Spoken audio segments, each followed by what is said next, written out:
Ada soalan lagi? Soalan ni cerita saja, panjang cerita.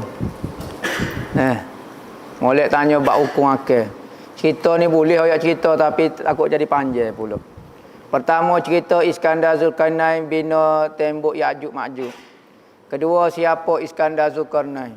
Barang ni kena baca buku lah weh, selamat weh, jangan duk dengar cerita saja. Cerita belaka, cerita Ashabul Kahfi.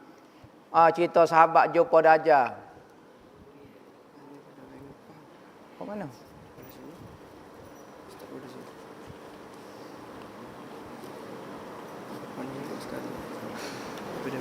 Banyak cara deh.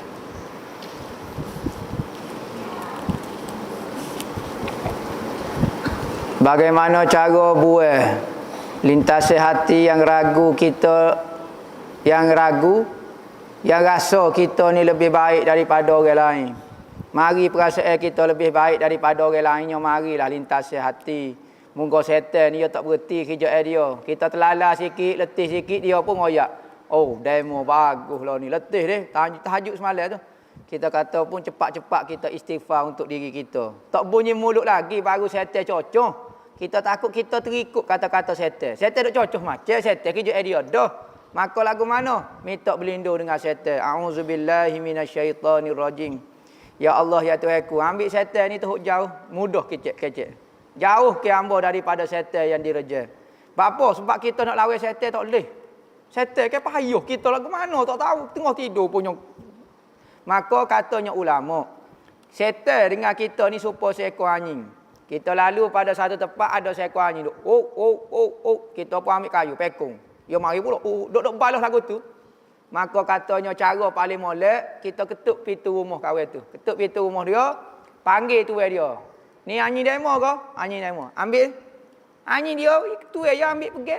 Mudah dah. Tak payah duk main mekung, duk main tarik betul, duk ngelik dengan. Maka kita dengan setan lagu tu. Kita nak lawan sendiri tak erak. Tentu dah hidup main khianat kita. Minta dengan Tuhan ke? Siapa dia tuan dia? Allah Ta'ala ke? Ayat kata ya Allah ya Tuhan ku, ambil setan ni buat pergi jauh, cerabut otak hamba. Pagi tu tak apa dah. Ingat Tuhan, ingat kita ni kalau nak jadi jahat ni kita lupa Tuhan. Ya so ya. Apabila kita lupa diri kita, lupa Tuhan, kita ingat diri kita, kita dok rasa kita baik, kita dok gapo. Benarnya kita ingat diri tu bukan ingat Tuhan. Kalau kita ingat Tuhan, kita tak pernah rasa pun kita baik. Tak pernah rasa pun lintas lagu tu dah.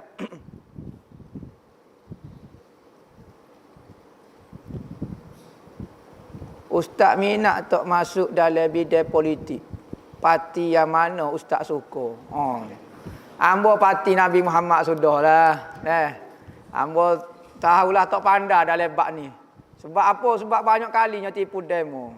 Tengok, pergi kat tu tipu demo, nyok kena tahulah ambo tak faham lah mana. Sebab benda ni ijtihad, tidak yakin. Tak wajib pilih mana-mana parti. Tak ada nah Al-Quran dan hadis. Cuma ni ijtihad ulama. Dia fikir kalau rasa betul kat tu, ijtihad demo. Kalau salah pun, salah demo tangguhlah. Kalau betul boleh pahala. Gitu benda ijtihad dia panggil. Benda ijtihad ulama. Tidak wajib. Jangan paksa orang. Bukan benda kalau fardu ain wajib. Kena belajar. Tak syarat parti mana-mana pun wajib kena belajar. Fardu ain tu bukan ijtihad tu. Hak tu suruh dia. Ni benda hak wajib tak buat pula, tak bersungguh pula. Benda hak khilaf ulama bersungguh supaya wajib pula. Tu saja komen hamba. Hamba tak marah main politik lagi lah. Moga demo punya fikiran demo, minat demo. Supaya demo minat ngobok jambu lah. Hamba tak minat buruk kuku. Ikut demo lah, gapo-gapo dah. Minat demo. Kalau demo rasa boleh pahala menurut ijtihad demo, hujah demo, kita tak ada masalah gapo dia. Hamba tak ada marah gapo. Mainlah Tuhan, tapi ingat ya. Semua perbuatan kita Tuhan inilah. Semua perbuatan kita, gerak-geri kita, dia kita, gerak kita, mulut kita, gapo Tuhan inilah. So tu hamba nak pesan. Gilah terjun mana pergi Amerika nak main gapo dia pun, ingat amalan kita Tuhan cek. Pakai kain pelekat ketika sujud, lutut dan betih kelihatan. Lutut dan betih kelihatan sedikit semasa sujud. Apakah sah solat dia? Gini. Lutut ni bukan aurat. Auratnya di antara pusat dengan lutut. Pusat dengan lutut tu aurat. Lutut sendiri bukan aurat, tetapi dia wajib ditutup kerana takut-takut terbuka aurat dia sebab sikit sangat. Maka kalau terbuka sikit saja lutut, tak batal lagi katanya ulama. Jangan terbuka habis. Kalau terbuka habis, barulah batal sembahyang kalau terbuka habis lutut. Sebab lutut ni dia hanya benda yang wajib ditutup atas dasar supaya sempurna tutup aurat.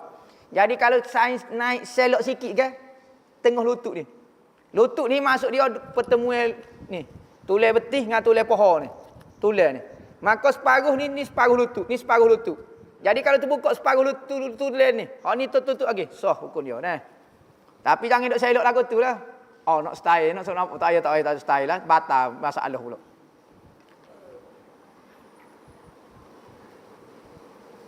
Adakah semaya, adakah sah solat bagi orang tengah belajar bab semaya? Dia pun buat benda-benda yang membatalkan sembahyang. Batal kalau tak semaya dia tengah belajar, maka tidak batal sebab dia tengah belajar. Tengok dia tengah belajar, bab apa demo tengah belajar. Oh, saya baru masuk Islam. Oh, patut demo baru belajar. Jadi hak benda salah dia kecek dengan semaya, tak apa dimaafkan belaka sebab dia tengah belajar. Tok guru dia tak ada nak ajar. Mana kalau umur 50 dah. Umur 60 dah. Kecek tengah semaya. Orang tanya, ambo baru duduk tengah belajar. Kecek tengah semaya. Batal juga. Sebab cuai dalam belajar. Patut dia kena tahu bagi asasi lagu ni. Tapi kalau benda romek macam keedah dalam semaya, cara nak tukar tu email. Oh, kalau lagu ni batal ni. Cepat ke tu email. Oh, masalah-masalah panggil kena ngaji khoh. Romek sikit dalam masalah bersemaya. Maka tu dimaafkan. Tapi kalau masalah asasi, najis pun tak reti, hak tu batal dan kena qada kalau lagu tu nah.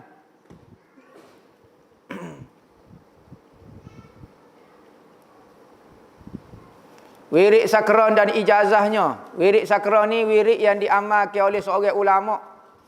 Nama dia Abu Bakar As-Sakron. Abu Bakar As-Sakron nama dia. Sakron ni maknanya mabuk. Wirid ni tujuan dia untuk pendinding, untuk amalan jaga diri kita daripada serangan gaib. Kalau kita orang nak tembak dengan pistol kau gapo dia kena ada nebing. Hak tu hak zahir.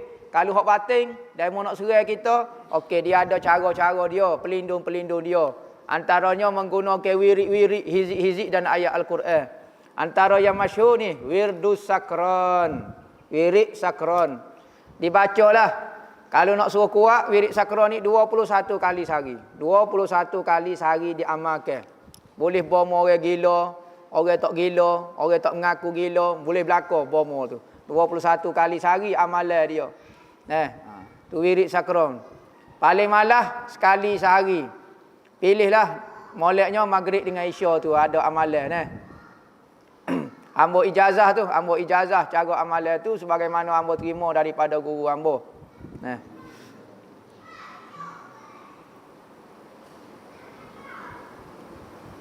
Makmum tegur imam dalam solat makmum.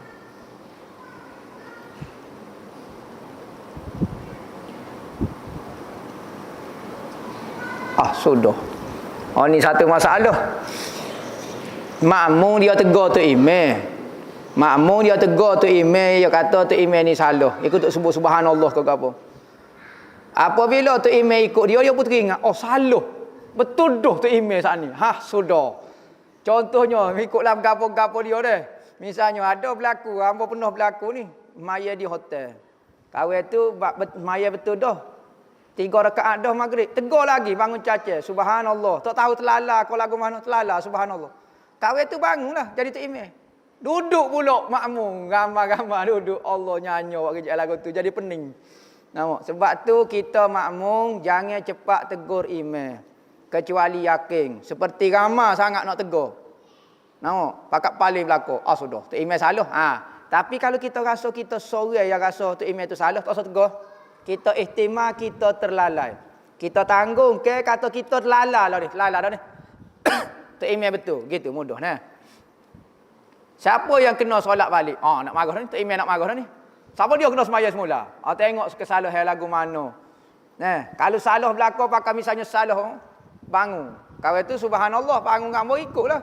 Dia pun duduk pula. Allah salah dah pula. Dia pun tegur pula. Dia duduk dia tegur pula subhanallah. Duduk pula tu imam ikut dia subhanallah. Pas lagu mana ke?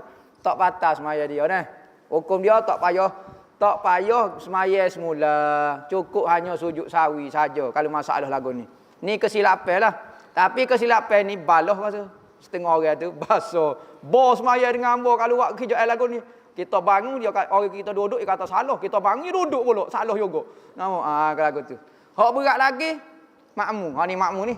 Jangan cepat-cepat belajar bab semaya cepat nak tegur tu imam jangan. Ada tu imam tu duduk.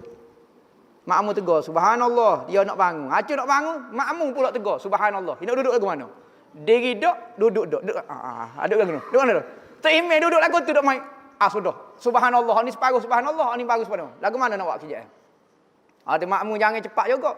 Tegur subhanallah ni orang belakang tu imam 2 3 orang tu ya.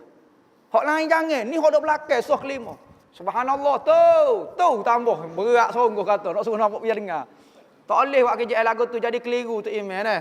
Ya kaedah dia apabila makmum jadi kubur tak wajib dah ikut kata-kata makmum, kita ijtihad sendiri. Kita nak duduk kau kita nak diri ijtihad kita sendiri. Makmum ikut dia dah. Mak dia makmum ni kubur dah lagu mana. Kita semaya cara kita. Jangan hidup cara. Apa hukum orang tanya pula, topi sudu yang ada logo capa apa hukum dia? Topi sudu ni pakaian orang kafir. Maka orang dulu keluar fatwa, apabila pakai lagu ni pakaian orang kafir. Maka tak boleh lah sama dengan pakaian orang kafir. Tetapi lo ni topi sudu ni bukan orang kafir dah, tok makmum orang kafir dah. Tok imam pakai ustaz pakai topi sudu dah lo ni. Jadi bukan tanda orang kafir. Maka sekarang hukum dia makruh saja. Dulu haram. Pakaian ni orang kafir ya. Sebab pok kita tak jeng pakai topi sudu. Pok kita pakai tengkolok, pakai kain lepas atas kepala, pakai gini ni pakaian kita orang Islam kita faham. Tiba-tiba pakai pakaian orang kafir. Kan jadi kafir mu pakaian lagu ni kan. Maka ulama keluar fatwa dulu haram. Lah ni ulama kata makruh. Maka topi ni kekal dengan hukum makruh. Molek pakai piyuh lah. Nyobubuh lambai capa pula. Astagfirullahalazim. Nak suruh menghalalkan cara kau. Ginilah kita nampak orang hok jo buat topi tu dia nak dakwah orang. Dia nak dakwah lagu mana orang sesek minat pakai topi. Maka sekurang-kurangnya dia letak jugalah. Ingat juga kok Nabi Muhammad. Dia pakai topi tu nampak nak muliakan Nabi Muhammad, nak letak tanda tapak kaki Nabi Muhammad. Ambo pakai topi, selipar Nabi di atas kepala ambo. Gitu saja. Bagi tu imam tak usah pakailah. Bukan sesuai dah untuk kita ni. Kita pakai piyuh. Jadi orang pakai topi ni sesuai dakwah untuk orang-orang yang pakai topi. Pada duk lambai orang kafir. Lambai macam setan tulis. Macam setan. Tu yang super setan tu. Macam setan. Manchester. Punuh sungguh. Macam setan, macam iblis, macam goni. Berat. Baik letak gambar capa. Nisbah kepada pokok dia. Jadi kita tengok niat dia lagu tu lah. Namun hamba tegur marah sesek syarikat dia waktu bi Allah. Hamba nak dakwah ustaz asalnya. Mungkin sesek pakai topi ni pada duduk saja. Baik kita lakal gambar-gambar hok nampak Islamik sikit. Sekurang-kurangnya nampaklah dia pakai topi pun. Hamba ingat Nabi hamba. Lagu mana hamba tak atas kepala. Gitu. Kenapa ni? Dakwah orang ni kita tak boleh hukum semua. Kadang-kadang hukum ni bergantung pada tempat, suasana, keadaan dia. Gitu dah. Makruh tu tetap makruh pakai topi. Tetapi untuk orang-orang hok makruh ni, ni sesuai. Bolehlah pakai topi capa. Ni tu email beli kot tak siuk. Nampak pakai bagi buat dia. Tak payah dah lah kita. Apakah hukum menghantar makanan seperti food panda dan tidak halal? Dia tak tahu. Gini. Kita kerja atas makanan orang. Kita tak tahu makanan halal ke haram. Tak tahu, tak sudah tanya. Bila-bila jangan duk ihtimal lah kita bawa benda haram. Kalau kita yakin benda haram, haram lah. Kalau kita tak yakin, tak haram. Sekalipun kita bawa benda haram. Dah kita tak yakin, kita tak tahu. Mungkin ibu dari supik buka. Kaya kata, jangan buka. Sudah. Dia nak buka. Buka-buka, teh pula. Halal. Lepas tu, kek orang bekas lagu ni. Tak boleh lah. Maka hukum dia halal. Rezeki kita tu jadi halal dah. Kita tak tahu. Banyak benda kita tak tahu. Kita kerja mana-mana syarikat, kau dia kilang, kau tak tahu. Tak apa, tak ada masalah. Jangan duk jadi was-was. Dia kita tahu haram, tak boleh lah. Mohon ustaz jelas golongan yang boleh menerima sedekah. Orang miskin boleh terima sedekah. 8. Sedekah ni umum. Paling banyak sekali orang miskin, fakir miskin. Hak tu paling ramai sekali. Tak payah tahulah golongan lain. Hak tu paling banyak sekali. Tak sudah ayat kapur hamba orang kaya belaka. Buah. Lah ni orang miskin semakin ramai. PKP ni orang susah semakin ramai. Kalau kita rasa ada pitih, pergi cari orang miskin fakir miskin ya. Tak usah cari ambil lain, kau tak usah cari hok pengkau lain, cari fakir miskin ya. Rasa habis pitih kita dulu rasa. Di Malaysia ni dah. Cari fakir miskin ya. Ya banyaklah orang layak terima orang fakir miskin tu boleh. Apa hukum selepas kahwin tinggal isteri di rumah mak ayah?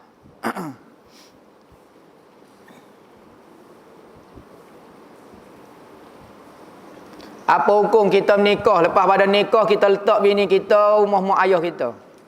Rumah mak ayah siapa dia tak tahu. Mak ayah isteri kau, mak ayah itu. Kita pergi cari pitih. Kita pergi kerja luar negara, pergi cari pitih nak beli rumah. Jadi kita tak ada rumah lah ni, duduk dengan mak ayah kau, tupai mak ayah kau lagu mana. Tu atas budi bicara lah. Budi bicara kita lah. Maka kalau isteri kita tidak selesa dengan ni, nak duduk rumah mak kita, duduk rumah mak saya lah, hoyak kat bini kita. Katanya bini dia kamu tak biasa duduk rumah tok tua. Jadi payah. Kita tidur, nampak kita malah. Kita penipala, dia kata kita begini. Nah, kita tutup pintu salah ke derah sikit. Dia kata mecuk lah tu. Sudah duduk dengan tok tua. Jadi hamba tekanan perasaan duduk. Jenis mulut pula prem geng prem. Tak berhenti duk nyanyi. Daripada bangun tidur siapa tidur pula. Tekan perasaan isteri tu. Ada hak dia tak segi duduk rumah mak tok tua. Wajib tok lelaki kena cari rumah yang tidak mengganggu emosi dia. Hak ni sabar agak sikit dengan mak hamba. Nak kata lagu mana?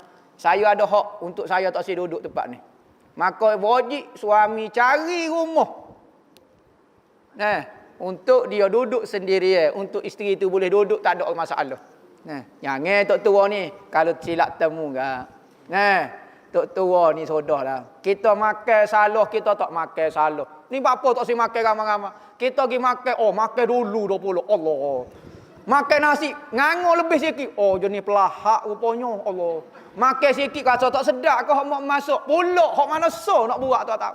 Jalan betul pun salah, jalan kona pun salah. Jenis jalan supaya rima lah macam-macam. Kaki panjang pendek weh long. Jenis orang Tino biasanya. Orang jantan ni dia pakai ikut demo lah. Nah, orang jantan yang mudah ya apa dia. Orang Tino ni dia minat tek orang nah. Lagu tu perangai. Jangan dia ke anak orang. Dia tak tahu cara basuh atas rumah kita. Lagu mana kita hidup, kita ni basuh jenis nau, Dia jenis kecek seluk.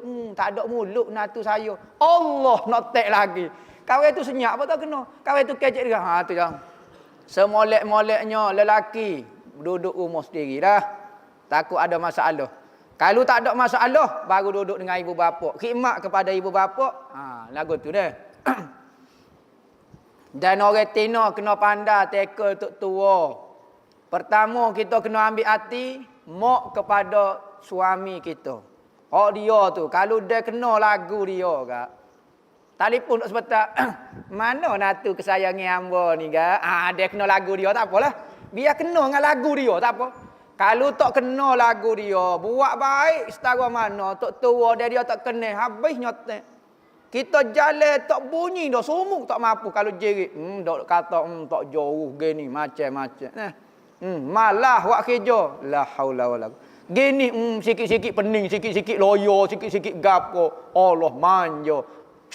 Dia tak selesa duduk rumah orang. Kena faham perasaan orang lagu tu. Kita ni sedap duk bersarah ya. Lagu tu. Jadi lagu tu hukum dia. Kalaulah isteri itu tidak reda, wajib suami cari rumah yang selesa. Ganggu perasaan dia. Tapi kalau beres, tinggal rumah tok tua menyakut molek. Dua orang tu berkepit semacam. Ia mau. Maiding batal, ia mau batal. Tinggal tok tua makan nasi saja. Hok jatah. Hok tua jatah makan nasi saja. Hok tino tu kacik molek dengan natu dia. Gi kat tu. Tu tak apa, tak ada masalah. Hukum makan beradak ketika majlis kahwin. Makan memang kena beradak. Tak ada adab memang orang tu buat kerja. Makan dengan kaki kau, makan dengan dua telapak tangan. Memang. Cuma tempat kita.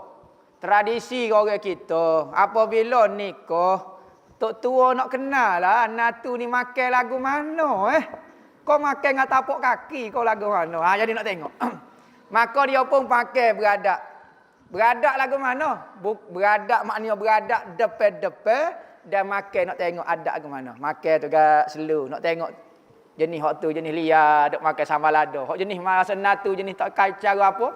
Makan, tunduk, ambil sambal lada, tak cara apa dah. Tak tanya khabar orang tua tu tengango nak makan berapa dia.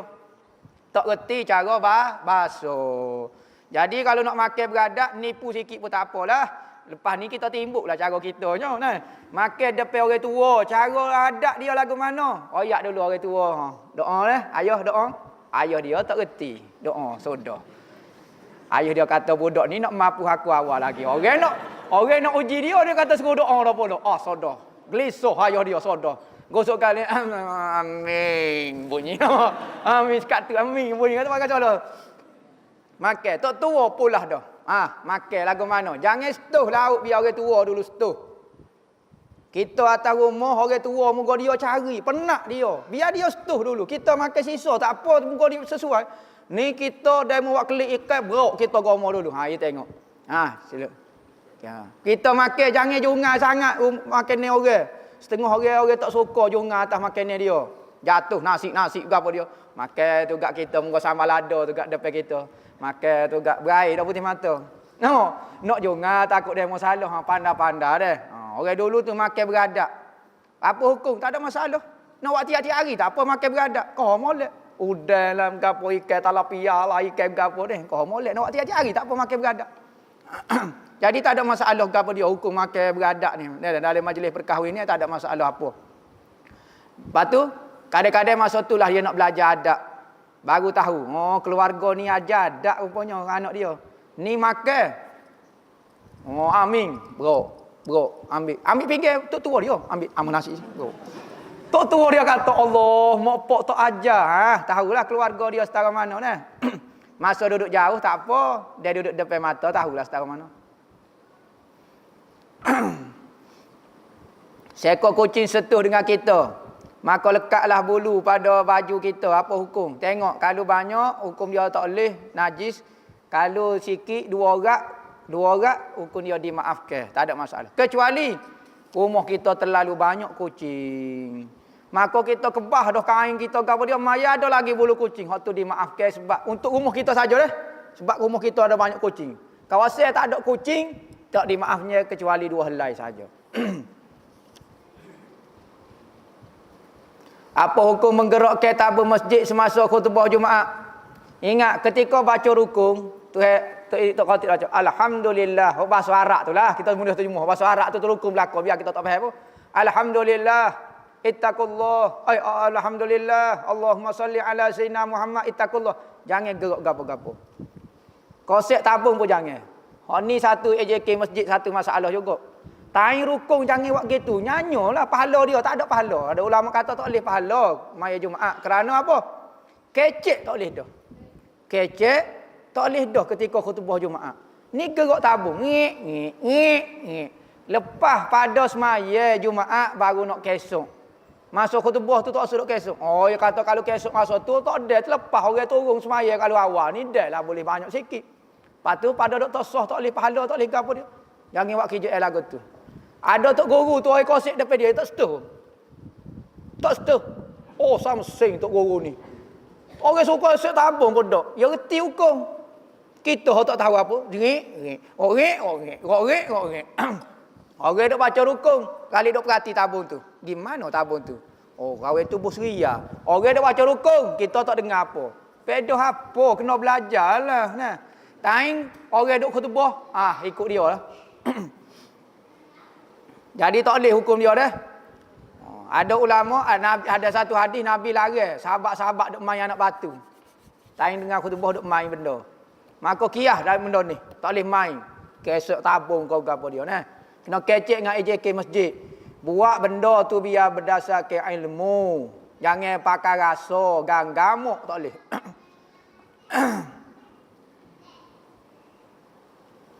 Bagaimana cara nak samuk jika tersentuh angin bagi pekerja di atas kapal, berbulan-bulan atas kapal. Lagu mana? Gini. Pertama kalau kita tahu dah kita ada urusan macam kawasan tu angin kau gapo dia. Cadai selalulah debunya. Kayak kita naik atas kapal, kita kerja kapal garai, kau kapal pelancongan, kau gapo dia. Misalnya ada angin lah dia kata deh. Cadailah bawaklah debu kita. Nyo mudah kita nak samuk kau, kita nak semaya kau apa dia. Yang wak alasai memang tak ada debu sungguhlah atas air tu nak buat mana. Bah kalau terpaksa ke mana? Basuh gitu aja semaya. Nak kata ke mana dah? Semaya nah. Patutlah ke mana kena qada? Kena qada lah. Dah semaya tak usah. Ada najis. Setuh dengan anjing tak batal nah. Setuh kering sama kering. Anjing dok lalu. Anjing orang lah dok setuh. Setuh tak ada masalah apa. Tak jadi najis kering sama kering. Oh panjang ni tak ada habis juga ni. Wallahu a'lam. Panjang lagi soalan ni Jadi hamba nak ada buat pengumuman sikit.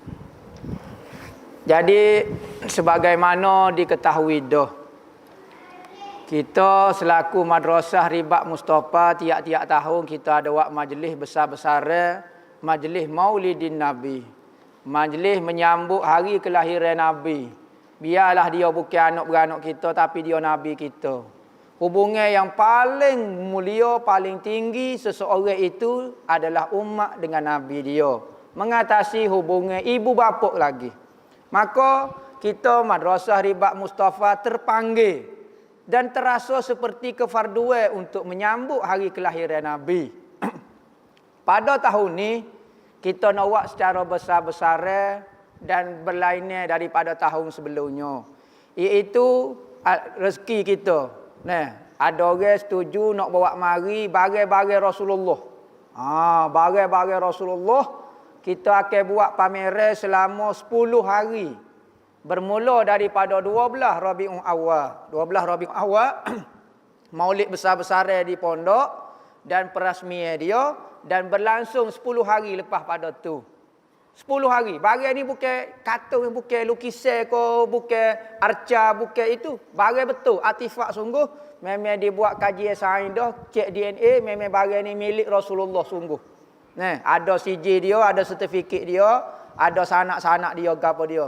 Dia akan buat mari dan kita akan pamerkan kepada siapa-siapa dia yang nak tengok Rasulullah lah. Tengok Nabi secara yaqazah. Tengok janggut pun tak apalah. Tengok rambut pun jadilah. Tak boleh tengok tubuh secara mimpi. Tak dah pun kita mimpi dia. Jadi tengok secara jagalah pula lah. Maka kita tak buat gapo-gapo dia. Hanya apabila nak buat majlis besar. Pocik-pocik boleh tengok sebelah kiri kita. Masjid ni depan ni lecuh. Apabila lecuh, kita perlu nak buat seming saja. Nak buat seming, nak buat dataran penuh ni. Depan ni biar nampak bersih. Lokal kita nak alu. Sebab lepas ni musim hujan. Maka bukan saja-saja nak berjanguk masjid, nak berjanguk gapo, tetapi keperluan kita nampak. Kita nak buat pelatayan seming. Ni penuh ni depan ni. Parking kereta sebelah kono, jadi perlu duit lah. Nampak? Kalau tak si wak mari duit, wak mari barang tak apa. Contohnya apa dia? Ada ready mix misalnya. Ambo ada lori ready mix misalnya. Ni ready mix tu ke? Kata tu buyung, orang tu orang panggil buyung. Jadi siapa-siapa dia nak menyumbang untuk majlis pameran dan majlis Maulid pada 12 Rabiul Awal ni, saya sebagai wakil daripada Madrasah Ribat Mustafa sangat-sangat mengalukan dan berterima kasih. Bukan untuk saya, untuk majlis Nabi kita. Jadi orang boleh mari tengok ziarah pameran tu dalam keadaan selesa kerana pitih kita sama seria, Tuhan bayar. Jangan duk bimbang. Jadi tu saja maklumat. Kita perlukan untuk buat seming depan ni dulu. Pameran, untuk buat pameran tu. Jadi boleh panjangkan suara ni kepada saing-saing ko, orang yang kita kenal ko, biarlah gapo-gapo untuk Nabi kita. Bukan untuk kita. Jadi tu saja sebagai maklumat. Boleh dah lah. Sebab majlis ni dalam lebih kurang sebulan setengah lagi. Nak iklan, nak gapo dia, majlis ni muka besar-besar. 10 hari kita buat. Pameran. Dijemput belakang tu. Orang kampung, orang jiran. Semua belakang. Dijemput pada 12 Rabiul Awal. Nak mari tiap-tiap hari pun tak apa. Tak ada masalah. Tak ada orang ambaknya. Nak mari tiap-tiap hari pun tak apa. Jadi 10 hari kita buat. InsyaAllah lah barang tu akan sapa. Mudah-mudahan kita minta doa daripada semua supaya program yang kita akan buat 12 Rabiul Awal ni nampak besar sikit. Minta doa daripada pocik-pocik, mocik-mocik, doa supaya majlis ni berjalan lancar, supaya diberkati Tuhan. Majlis ni majlis boleh pahala. Biar boleh pahala. Wallahu a'lam.